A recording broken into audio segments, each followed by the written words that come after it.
நான் இந்த விழாவுக்கு வருகின்றேன் என்று முடிவு செய்து அறிவித்த பிறகு தமிழகத்தில் ஒரு மூத்த பத்திரிகை ஒரு தலைப்புச் செய்தி போட்டிருந்தார்கள். இந்துத்துவா எதிர்ப்பு கொள்கைக்கு அண்ணாமலை மாறுகின்றாரா, ஃபெட்னா விழாவுக்கு செல்லுகின்றாரா என்று. அதே நேரத்தில் ஃபெட்னாவில் இருக்கக்கூடிய சில நண்பர்களும் கூட அண்ணாமலை வர வேண்டுமா என்று கேட்டார்கள். நாம் தயவு செய்து நம்முடைய தமிழினத்தை ஒரு சிறிய வட்டத்தில் அடைக்கக்கூடாது. இந்து என்கின்ற வட்டத்தில் அடைக்கக்கூடாது, இஸ்லாமியர் என்கின்ற வட்டத்தில் அடைக்கக்கூடாது, கிறிஸ்தவர் என்கின்ற வட்டத்தில் அடைக்கக்கூடாது. அதெல்லாம் தாண்டி தமிழர் என்கின்ற வட்டம் ஒரு பெரிய வட்டமாக இருக்க வேண்டும். என்னை பொறுத்தவரை அதுதான் தாயகம். அது 1000 மைலை தாண்டி இருக்கலாம்.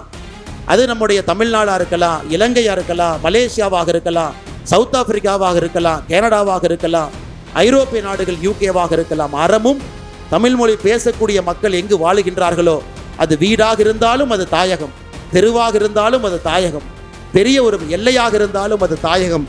போன ஆண்டு நம்முடைய பாரத பிரதமர் நரேந்திர மோடி அவர்கள் இங்கே வந்த பொழுது ஃபெட்னா அமைப்பு சார்பாக அவருக்கு ஒரு பெரிய வரவேற்பு கொடுத்தீர்கள். அது மட்டுமல்ல, அவரை சென்று இந்த அமைப்பினுடைய மூத்தவர்கள் எல்லாம் சந்தித்தீர்கள். எதற்காக நான் பாரத பிரதமர் நரேந்திர மோடி அவர்கள் மீது அன்பு வைத்திருக்கிறேன். அந்த கட்சியெல்லாம் இல்லை, எனக்கு அடிப்படை உறுப்பினர் கூட கிடையாது. எதற்கு என்றால், தமிழ்நாட்டில் பிறந்து நம்முடைய மொழியினுடைய பெருமையை பேசுவதை விட பிறக்காத ஒரு தமிழன் பேசும் பொழுது எனக்கு கர்வமும் எனக்கு அதிலே ஒரு பெரிய மகிழ்ச்சியும் அது வரும். இந்த அற்புதமான அரங்கில் கிட்டத்தட்ட ஆயிரக்கணக்கான நம்முடைய தமிழ் சொந்தங்கள் எல்லோரும் உங்களுடைய நேரத்தை கொடுத்து வருடந்தோறும் 3 நாட்கள் அமெரிக்காவில் ஏதோ ஒரு பகுதியில் உங்களுடைய குடும்பத்தோடு குழந்தைகளோடு வந்து நம்முடைய தாய்மொழி தமிழ்மொழி வளர்வதற்கு மிக முக்கிய ஒரு காரணக்கர்த்தர்களாக இந்த அமெரிக்கா மாகாணத்தில் நீங்கள் இருந்து, அதே நேரத்தில் அடுத்த தலைமுறை, 2ஆம் தலைமுறை, 3ஆம் தலைமுறை இந்த மண்ணில் அவர்களுக்கெல்லாம் நம்முடைய தாய்மொழியை பெரிய அளவில் அறிமுகப்படுத்தி அதை பேணி காத்து பாதுகாத்து இன்னும் எடுத்து சென்று கொண்டிருக்கின்றீர்கள். அதற்காக உங்களை எல்லாம் இந்த நேரத்தில் பாராட்டி வாழ்த்தி, இன்னும் வருகின்ற காலத்தில் இந்த ஃபெட்னா அமைப்பு ஒரு மாகாணத்திலும் கூட இன்னும் சிறப்பாக, இன்னும் ஆழமாக, இன்னும் பலமாக இந்த நிகழ்வுகளை நடத்த வேண்டும் என்று எல்லாம் வல்ல இறைவனை இந்த நேரத்தில் வேண்டிக் கொள்கின்றேன். அருமை சொந்தங்களே, நானும் நேரடியாக விமானத்திலிருந்து இறங்கி இங்கே வந்திருக்கின்றேன். ஆனால் நிச்சயமாக பேசுகின்ற கருத்தை சில நேரத்தில் மறந்து விடுவதற்கு வாய்ப்பு இருக்கிறது என்கின்ற காரணத்தினால இந்த நிகழ்வில் குறிப்பெடுத்து வந்திருக்கின்றேன். இந்த காரணத்திற்கும் கூட முக்கியமான சில கருத்துக்களை உங்களிடம் பகிர வேண்டும். அதை நிச்சயமாக நாம் மறக்கக்கூடாது என்கின்ற ஒரு காரணத்தினால் முன்னிருக்கையில் மூத்தவர்கள் அமர்ந்திருக்கின்றார்கள். விஐடி பல்கலைக்கழகத்தினுடைய வேந்தர் ஐயா விஸ்வநாதன் அவர்கள், அதே போல விஐடி குழுமத்தினுடைய தலைவர்கள் இங்கே வந்திருக்கின்றார்கள். அதே போல முன்னறிக்கையில் இருக்கக்கூடிய அந்த நிகழ்விற்கு பொருளுதவி, நிதியுதவி அளித்து சிறப்பாக நடப்பதற்கு காரணமாக இருக்கக்கூடியவர்கள் வந்திருக்கின்றார்கள். முன்னாள் அமைச்சர் அண்ணன் கேசி வீரமணி அவர்கள் இங்கே வந்திருக்கின்றார்கள். அதே போல் எல்லா அந்த அமைப்பினுடைய முக்கிய காரணக்கர்த்தர்கள் அருமை அண்ணன் விஜய் மணிவேல் அவர்கள் இந்த ஃபெட்னா அமைப்பினுடைய தலைவராக இருந்து தமிழ் குடும்பத்தை மிக சிறப்பாக 2 ஆண்டுகளாக வழிநடத்தி கொண்டிருக்கின்றார்கள். அவருடைய பெயரை சொல்வதன் மூலமாக எல்லோருக்கும் என்னுடைய நன்றிகளை இந்த நேரத்தில் தெரிவித்துக் கொள்கின்றேன். இப்பொழுது துணைத் தலைவராக, அடுத்த தலைவராக வரக்கூடிய அருமை சகோதரர் எழிலன் ராமராஜன் அவர்களுக்கும் என்னுடைய வாழ்த்துக்களை தெரிவித்துக் கொள்கின்றேன். அருமை சொந்தங்களே, உண்மையை பேச வேண்டும் என்றால் இது ஒரு சாதாரணமாக ஒரு ஆண்டும் கூட எல்லோரும் கலந்து பேசிவிட்டு புகைப்படம் எடுத்துவிட்டு அறிமுகப்படுத்திவிட்டு பிரிந்து செல்லக்கூடிய ஒரு நிகழ்வு அல்ல. காலமாக ஆண்டுதோறும் நடக்கக்கூடிய நிகழ்வாக இருந்தாலும் கூட நம்முடைய தமிழ் மொழி ஆழமாக வேரூன்றி நம்முடைய தாயகத்தை தாண்டி அமெரிக்காவில் மிக பலமாக இருப்பதற்கு காரணமான ஒரு அமைப்பு இந்த ஃபெட்னா அமைப்பு. இங்கே இருப்பவர்கள் நீங்கள் சாதாரண மனிதர்கள் கிடையாது. கடுமையாக பணி செய்பவர்கள், உழைப்பவர்கள், பெரிய பெரிய நிறுவனத்தில் பொறுப்பில் இருப்பவர்கள், தொழில் முனைவோர்கள். இருந்தும் நம்முடைய தாய்மொழி தமிழ் மொழிக்காக பெரும் நேரத்தை செலவிட்டு உங்கள் குழந்தைகளுக்கு அதை சொல்லிக் கொடுத்து கஷ்டப்பட்டு இந்த தமிழ் மொழி இங்கே வளர்வதற்கு காரணமாக இருக்கக்கூடியவர்கள் நீங்கள். எத்தனையோ மனிதர்களை அமெரிக்காவில் பார்க்கும் பொழுது வியர்ந்து பார்ப்பேன். மருத்துவர்களாக இருப்பார்கள், ஆனால் வீட்டிலே தூய தமிழில் பேசுவாங்க, குழந்தைகளுக்கு சொல்லிக் கொடுப்பாங்க, தமிழ் பாடத்தில் போடுவாங்க. இங்கே இருக்கக்கூடிய பள்ளிக்கூடத்தில் இல்லை என்றாலும் கூட அதற்காக முக்கியத்துவம் கொடுப்பார்கள். அதை தாண்டி அடிக்கடி நம்முடைய தமிழ்நாட்டில் பார்க்கும் பொழுது ஒரு பரதநாட்டியனுடைய அரங்கேற்ற விழாவிற்கு வந்து அழைப்புதல் கொடுப்பீங்க. இங்கே அந்த குழந்தை கற்றுக்குவாங்க. அதை நம்முடைய தாய் திரு தமிழ்நாட்டில் அதற்கான அரங்கேற்றம் நடக்கும். அதை பார்க்கும் பொழுதெல்லாம் வியந்து போவேன், எந்த அளவுக்கு நம்முடைய தாய்மொழிக்கு முக்கியத்துவம் கொடுத்து இங்கே 250 ஆண்டுகள் கடந்து நாளை 250 ஆண்டாக ஒரு அற்புதமான ஒரு நாட்டில், இந்த நாட்டில் குடியேறி இந்த நாட்டினுடைய வளர்ச்சிக்கு பாடுபட்டு அதே நேரத்தில் நம்முடைய தாய்மொழி தமிழ்மொழியும் மறக்காமல் அடுத்தடுத்த கட்டத்திற்கு எடுத்து சென்றிருக்கக்கூடிய உங்களை பாராட்டுவதற்காகத்தான் இந்த நிகழ்வு நடக்கிறது என்று முழுமையாக நான் நம்புகின்றேன். அது மட்டுமில்லை அருமை சொந்தங்களே, இந்த ஃபெட்னா அமைப்பு இந்த ஆண்டு நியூஜெர்சி தமிழ் பேரவையோடு இணைந்து இந்த விழா நடந்து கொண்டிருக்கிறது. நான் இந்த விழாவுக்கு வருகின்றேன் என்று முடிவு செய்து அறிவித்த பிறகு தமிழகத்தில் ஒரு மூத்த பத்திரிகை ஒரு தலைப்புச் செய்தி போட்டிருந்தார்கள். ஹிந்துத்துவா எதிர்ப்பு கொள்கைக்கு அண்ணாமலை மாறுகின்றாரா, ஃபெட்னா விழாவுக்கு செல்லுகின்றாரா என்று. அதே நேரத்தில் ஃபெட்னாவில் இருக்கக்கூடிய சில நண்பர்களும் கூட அண்ணாமலை வர வேண்டுமா என்று கேட்டார்கள். அப்பொழுது எனக்கு கம்பராமாயணத்தில் கம்பன் அவர்கள் யுத்த காண்டத்தில் ஒரு கடவுள் வாழ்த்து எழுதியிருப்பார். கம்பனுடைய தனிச்சிறப்பு கம்பராமாயணத்தில் ஒரு காண்டத்திற்கும் கூட தனித்தனியாக ஒரு கடவுள் வாழ்த்து இருக்கும். அந்த யுத்த காண்டத்திற்கான கடவுள் வாழ்த்து எழுதியிருப்பாங்க. ஒன்றே யாயின் ஒன்றே யாம், பலவே யாயின் பலவே ஆம், அன்றே யாயின் அன்றே ஆம். அதனுடைய அர்த்தம் என்னன்னாங்க, கடவுள் இருக்கிறான்னு நீங்கள் நம்பினீங்கன்னா கடவுள் இருக்கிறார், கடவுள் இல்லை என்று நீங்கள் நம்பினீங்கன்னா கடவுள் இல்லை. ஒரே ஒரு கடவுள் இருக்கிறான்னு நம்பினீங்கன்னா ஒரே ஒரு கடவுள் இருக்கிறாங்க. பல கடவுள் இருக்கின்றார்கள் என்று நம்பினீங்கன்னா பல கடவுள் இருக்கிறாங்க. கடவுள் இருக்கிறாரான்னு தெரியாது, பொறுத்திருந்து பார்ப்போம் என்று சொன்னால் அதற்கும் கம்பன் உங்களுக்கு வாய்ப்பு கொடுக்குறாங்க. இன்னைக்கு நான் கடவுளை நம்புகிறேன், நாளைக்கு நம்புவேன்னு தெரியாதனாலும் கம்பன் அந்த வாய்ப்பு கொடுக்குறாங்க. என்னை பொறுத்தவரை ஃபெட்னா அமைப்பு எப்பொழுதும் அதே போல் இருந்திருக்கிறது. வருகின்ற காலத்திலும் கூட எல்லா சித்தாந்தத்தையும் தாண்டி அனைவரையும் தமிழால் இணைக்கக்கூடிய ஒரு அமைப்பாக தொடர்ந்து இருக்க வேண்டும். அது சாதி மதத்தை எல்லாம் தாண்டி கருத்தியல் அடிப்படையிலே நம்மில் முரண்பாடு இருந்தாலும் கூட அப்படிப்பட்ட ஒரு அமைப்பாக ஃபெட்னா இருக்க வேண்டும் என்று எப்பொழுதும் விரும்புகின்றேன். அப்படித்தான் இருக்கிறது. வருகின்ற காலத்தில் அப்படி இருக்க வேண்டும் என்று இந்த நேரத்தில் சொல்ல விளைகின்றேன். கம்பராமாயணத்தில் கம்பன் சொல்லியிருக்கின்றார், கம்பன் எழுதியிருக்கின்றார். உங்களுக்கு கடவுள் மீது நம்பிக்கை இல்லை என்றாலும் கூட கம்பராமாயணத்தில் யுத்த காண்டத்தில் கடவுள் வாழ்த்தில் அதை சொல்கிறார். அதே போல் அருமை சொந்தங்களே, இங்கு இருக்கக்கூடிய தமிழர்கள் நீங்கள் சாதாரண மனிதர்கள் அல்ல. தென்னாப்பிரிக்கா சென்றிருக்கின்றேன், அங்கே இருக்கக்கூடிய தமிழர்களை சந்தித்து உரையாடி இருக்கின்றேன். அங்கே தென்னாப்பிரிக்காவில் நம்முடைய தலைவர்கள் சொல்லுவார்கள், அண்ணா ஹிந்துன்னு ஒரு காலம் இருக்குது, தமிழ்னு ஒரு காலம் இருக்குது. இங்கே சென்சஸ் நடக்கும் பொழுது தமிழ்நாட்டை சார்ந்த நிறைய தமிழர்கள் ஹிந்து என்கின்ற காலத்தை டிக்கெடிக்கிறதுக்கு பதிலாக தமிழர் என்கின்ற காலத்தை டிக்கெடிக்கிறாங்க, நீங்கள் கொஞ்சம் சொல்லுங்கள், அவர்களை சொல்லி ஹிந்து என்கின்ற காலத்தில் டிக்கெடிக்க சொல்லுங்கன்னு சொல்லுவாங்க. அதே போல் இலங்கையில் இருக்கக்கூடிய நமக்கு தெரியும், அங்கே இருக்கக்கூடிய புலம்பெயர்ந்த தமிழர்கள் எத்தனை ஆண்டுகள் அந்த வடுவோடு ரணத்தோடு அதையெல்லாம் தாண்டி தன்னுடைய மொழியை இனத்தை காப்பதற்காக உயிரையெல்லாம் விட்டு நாட்டையெல்லாம் தாண்டி கனடாவில், அமெரிக்காவில், யூகேவில் அதையெல்லாம் தாண்டி நின்று கொண்டிருக்கின்றார்கள். அதையும் நாங்கள் பார்த்து கொண்டிருக்கின்றோம். மலேசியாவாக இருக்கட்டும், சிங்கப்பூராக இருக்கட்டும், சாதாரணமாக தெருவில் இருக்கக்கூடிய வியாபாரி நண்பர்கள் ஆரம்பித்து துணை ஜனாதிபதி வரை தமிழர்கள் இருப்பதை பார்க்குறோம். செசலீஸாக இருக்கட்டும், ஒரு பகுதியும் கூட. எதற்காக சொல்லுகின்றேன் என்றால், நாம் தயவு செய்து நம்முடைய தமிழினத்தை ஒரு சிறிய வட்டத்தில் அடைக்கக்கூடாது. ஹிந்து என்கின்ற வட்டத்தில் அடைக்கக்கூடாது, இஸ்லாமியர் என்கின்ற வட்டத்தில் அடைக்கக்கூடாது, கிறிஸ்தவர் என்கின்ற வட்டத்தில் அடைக்கக்கூடாது. அதையெல்லாம் தாண்டி தமிழர் என்கின்ற வட்டம் ஒரு பெரிய வட்டமாக இருக்க வேண்டும். அதில் எல்லோரும் இருக்க வேண்டும் என்கின்ற அன்பான வேண்டுகோளையும் கூட இந்த ஃபெட்னா மேடையிலே சொல்வதை என்னுடைய பெருமையாக நான் இந்த நேரத்தில் கருதுகின்றேன். காரணம் நான் எதற்காக இதை அழுத்தம் திருத்தமாக இந்த இடத்திலே பதிவு செய்கின்றேன் என்றால், நம்முடைய தமிழ் மொழியில் புறநானூறு 2000 ஆண்டுகளை தாண்டி நிற்கக்கூடிய அற்புதமான நூல். 182வது பாடல் படிப்பதற்கு வாய்ப்பு இருந்தால் உங்களுடைய குழந்தைகள் நீங்கள் படிக்க சொல்லுங்கள். உண்டால் அம்ம இவ்வுலகம் இந்திரர் என்கின்ற ஒரு சான்றோடு அந்த 182வது பாடல் ஆரம்பிக்கும். அந்த பாடலுடைய உட்கருத்து பார்த்தீங்கன்னா, ஒரு தமிழன் எப்படி இருக்க வேண்டும் என்றால், அமிர்தமே கிடைத்தாலும் அதை பகிர்ந்து உண்ண வேண்டும், சினம் கொள்ளாதவராக இருக்க வேண்டும், தூங்காமல் அஞ்சாமல் உழைத்து புகழுக்காக தன்னுடைய உயிரையும் கொடுப்பதற்கு தயாராக இருக்க வேண்டும், உலகையே கூலியாக கொடுத்தாலும் கூட சான்றோர் பள்ளி சொல்லை கிடைக்க பெறாத ஒரு தமிழினமாக இருக்க வேண்டும், தன் முயற்சியை பிறர் நலனுக்கென ஆக்குபவராக இருக்க வேண்டும். எப்போ சொல்கிறாருங்க? 2000 ஆண்டுகளுக்கு முன்பு புறநானூற்றிலே சொல்லப்பட்டிருக்கக்கூடிய ஒரு கருத்து. அப்போ எத்தனை மதங்கள், 2000 ஆண்டுகள் அந்த உலகத்தில் எத்தனை மதங்கள் யோசிச்சு பாருங்க. கிடையாது. மதங்கள்லாம் இன்னைக்கு வந்தது. 7ஆம் நூற்றாண்டில் இஸ்லாமிய மதம், 2ஆம் நூற்றாண்டில் கிறிஸ்தவ மதம் வந்துச்சு, 6ஆம் நூற்றாண்டில் புத்த மதம் வந்துச்சு. அதையெல்லாம் தாண்டி ஒரு மனிதன் அறத்தோடு எப்படி வாழ வேண்டும் என்று சொல்லிக் கொடுத்த ஒரு மண்ணில் அதை பேசக்கூடிய தமிழ் மொழி பேசக்கூடியவர்களாம் இருக்கின்றோம். இதையெல்லாம் நம்முடைய குழந்தைகளுக்கு எடுத்து சொல்ல வேண்டிய ஒரு பெரிய கடமை நமக்கு இருக்கு. இன்னைக்கு நாம் பேசுகிற சாதி மதத்தை எல்லாம் தாண்டி நிற்க வேண்டும் என்று எல்லா மதமும் சொல்லுகின்றோம்.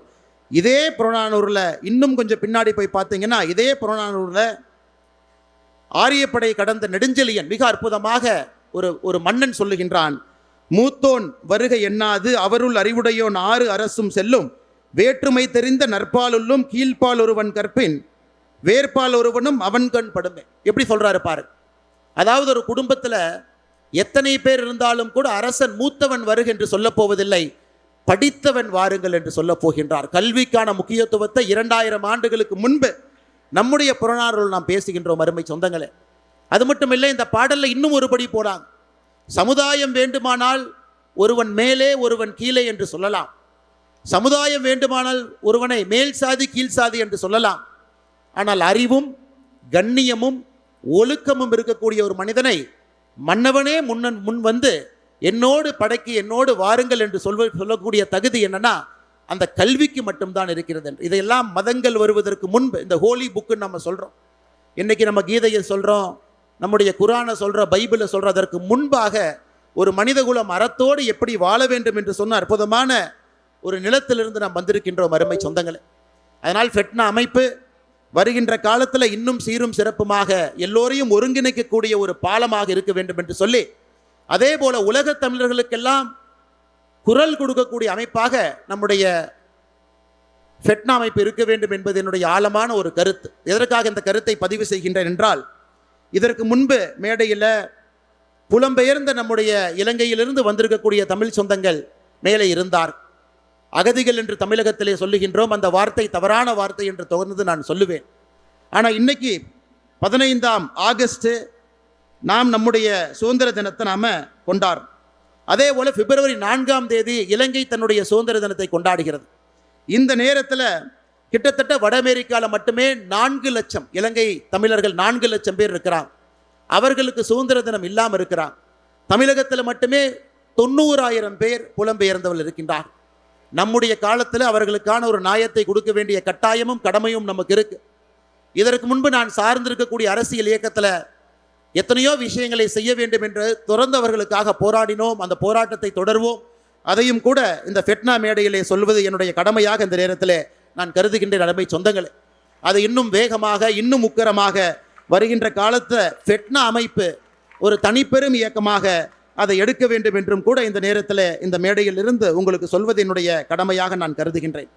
அருமை சொந்தங்களே, இன்னைக்கு ஃபெட்னாவுக்கு இன்னொரு பெரிய பொறுப்பு இருக்கு.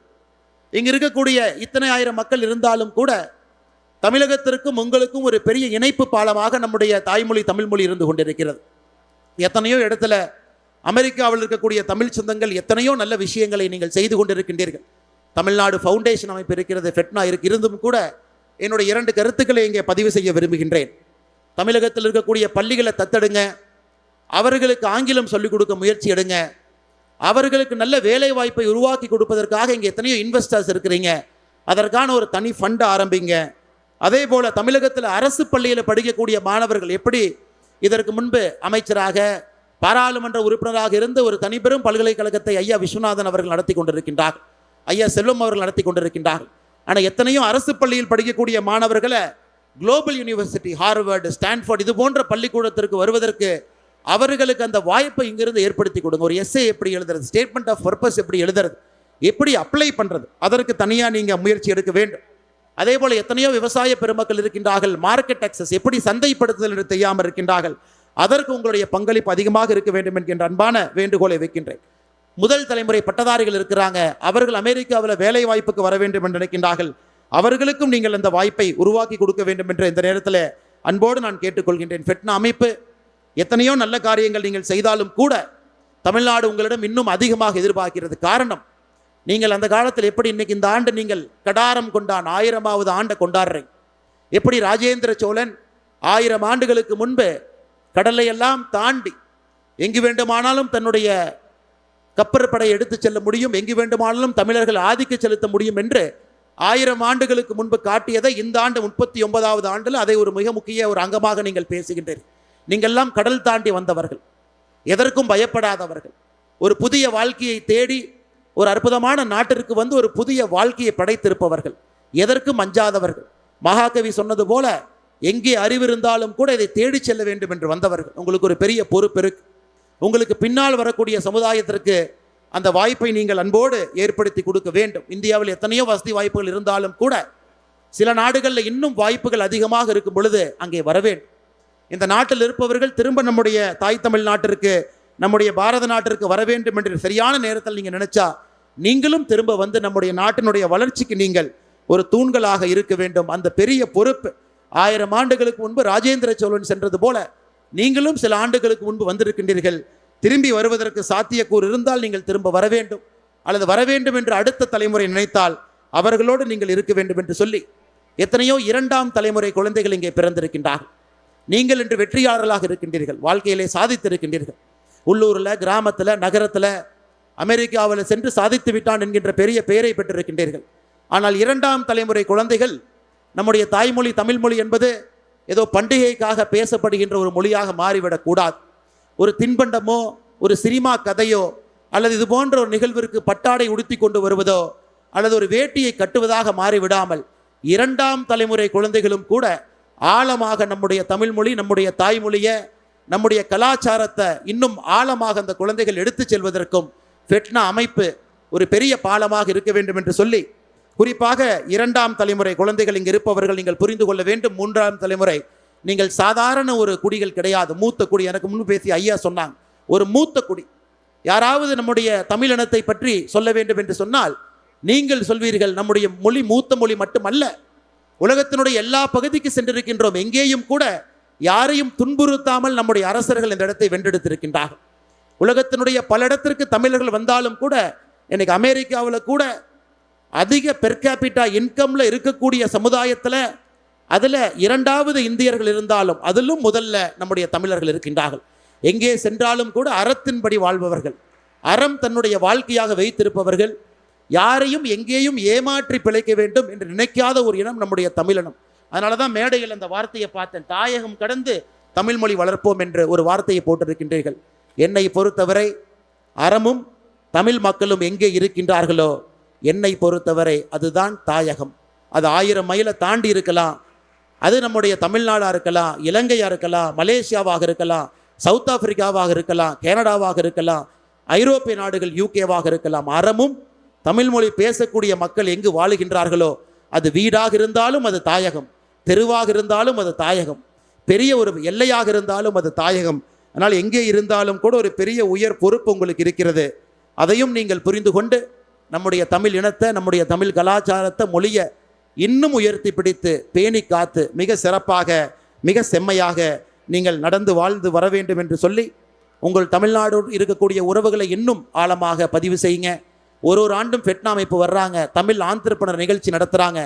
அங்கே இருக்கக்கூடிய தமிழ் சொந்தங்கள் நடத்தக்கூடிய சிறு குறு நிறுவனத்தில் இன்வெஸ்ட்மெண்ட், அந்த இனிஷியல் கேபிட்டல் இன்வெஸ்ட்மெண்ட் ஃபெட்னா பண்ணுறாங்க.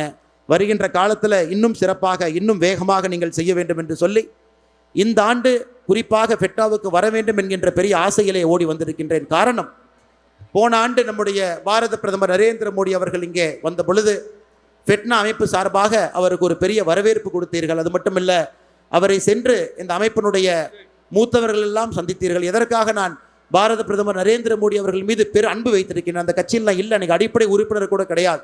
எதற்கு என்றால், தமிழ்நாட்டில் பிறந்து நம்முடைய மொழியினுடைய பெருமையை பேசுவதை விட பிறக்காத ஒரு தமிழன் பேசும் பொழுது எனக்கு கர்வமும், எனக்கு அதிலே ஒரு பெரிய மகிழ்ச்சியும் அது வரும். ஒரு முறை பிரதமர் பார்க்கும் பொழுதெல்லாம் கேட்பாங்க, எனக்கு மிக முக்கியமான 100 திருக்குறளை கொடுங்க. நான் பிரதமர்கிட்ட சொல்லியிருக்கிறேன், ஐயா 100 திருக்குறள் உங்களுக்கு பொருத்தம் என்றால் ஒரு அரசன் எப்படி இருக்க வேண்டும் என்பதை வள்ளுவன் எப்பொழுதோ சொல்லியிருக்கின்றான்.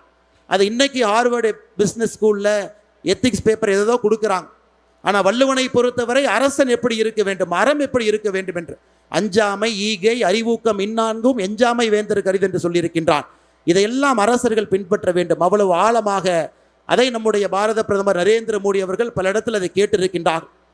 2024 இதற்கு முன்பு நான் இருந்த அந்த அமைப்பு தன்னுடைய தேர்தல் அறிக்கை வெளியிட்ட பொழுது ஒரே ஒரு வார்த்தை வெளியிட்டார்கள், உலகம் முழுவதுமே தமிழ் இருக்கையை அமைப்போம் என்று. அதைவிட பெரிய பெருமை ஒரு தமிழனுக்கு என்ன இருக்க முடியும்?